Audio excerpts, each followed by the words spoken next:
धुळ्यात भाजपा उमेदवार बदलण्याची शक्यता वर्तवली जाते। सुभाष भामरेंच्या उमेदवारीला भाजपमधूनच विरोध करण्यात आलेला आहे। भामरेंविरोधात नकारात्मक वातावरण असल्याचा दावा करण्यात येतोय।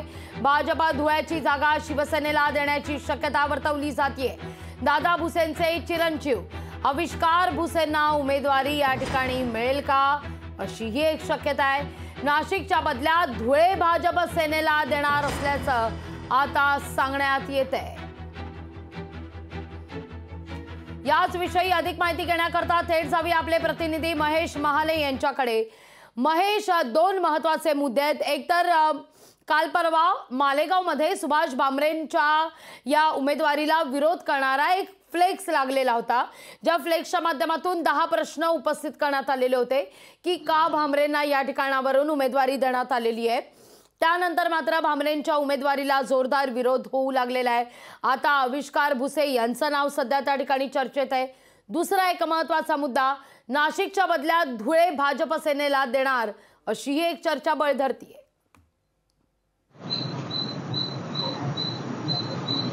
नक्कीच लागू। खरं तर भाजपची जी दुसरी यादी जाहीर झालेली होती, यामध्ये उत्तर महाराष्ट्रातील 6 लोकसभा मतदारसंघ हे भाजपने घेतलेले होते। यामध्ये धुळ्याची जी उमेदवारी आहे ती डॉक्टर सुभाष भामरे यांना देण्यात आलेली होती। खरं तर तेथील स्थानिक पदाधिकाऱ्यांनी या अगोदर देखील पक्षश्रेष्ठींकडे त्यांच्याकडे तक्रार दिलेली होती का आम्हाला आता भाजपचा उमेदवार जो आहे तो लोकसभेचा बदलून देण्यात यावा, अशी मागणी त्यावेळेस त्यांनी केलेली होती। मात्र या त्यांच्या अर्जाचा विचार न करता पुन्हा एकदा सुभाष भामरे यांच्या गळ्यात म्हणजे उमेदवारी टाकण्यात आलेली होती। परंतु आता पुन्हा एकदा खरं तर भाजप पक्षश्रेष्ठींकडून सुभाष भामरे यांची उमेदवारी जी आहे ती बदलण्याची जी शक्यता आहे ती वर्तवण्यात येत आहे। भाजपच्या वरिष्ठ नेत्यांकडून ही माहिती आपल्याला मिळालेली आहे। खरं तर नकारात्मक वातावरण सुभाष भामरे यांच्या विरोधामध्ये मतदारसंघामध्ये आहे। स्थानिक भाजप पदाधिकाऱ्यांचा विरोध देखील त्यांना आहे। तर दुसरीकडे मालेगावमध्ये काल त्यांचा दौरा झालेला होता, त्यांच्या विरोधात तिथं बॅनरबाजी देखील करण्यात आलेली होती।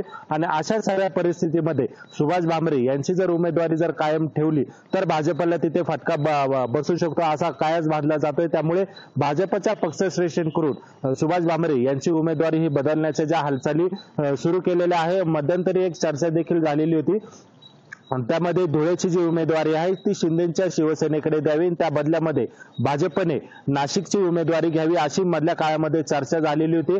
त्याचं कारण जर बघितलं तर धुळा लोकसभा मतदारसंघातून पालकमंत्री दादा भुसे यांचे जे पुत्र आहे आविष्कार भुसे हे गेल्या अनेक दिवसांपासून काम करतायत। त्यांनी तिथे चांगला होल्ड देखील जमवलेला आहे। त्यामुळे तेथील उमेदवारी ही आविष्कार भुसे यांना देण्यात यावी अशी देखील मागणी करण्यात आलेली होती। त्या बदल्यात भाजपने नाशिकची जागा घ्यावी अशी देखील चर्चा झालेली होती। आता याबाबत पक्षश्रेष्ठी नेमका काय निर्णय घेता, जर धुळ्याच्या जागा बदलण्याची जर हालचाली झाली तर आता त्या ठिकाणी जर काम करताय तर प्रताप दिगावकर देखील काम करताय।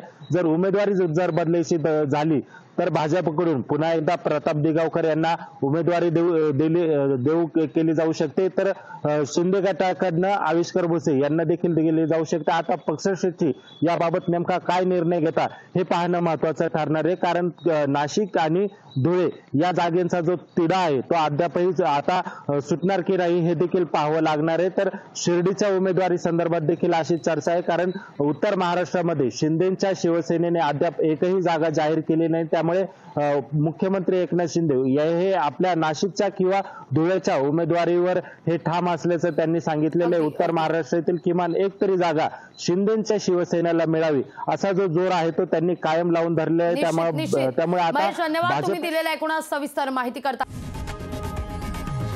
लोकशाही मराठी ऐका, पहा, जागरूक रहा।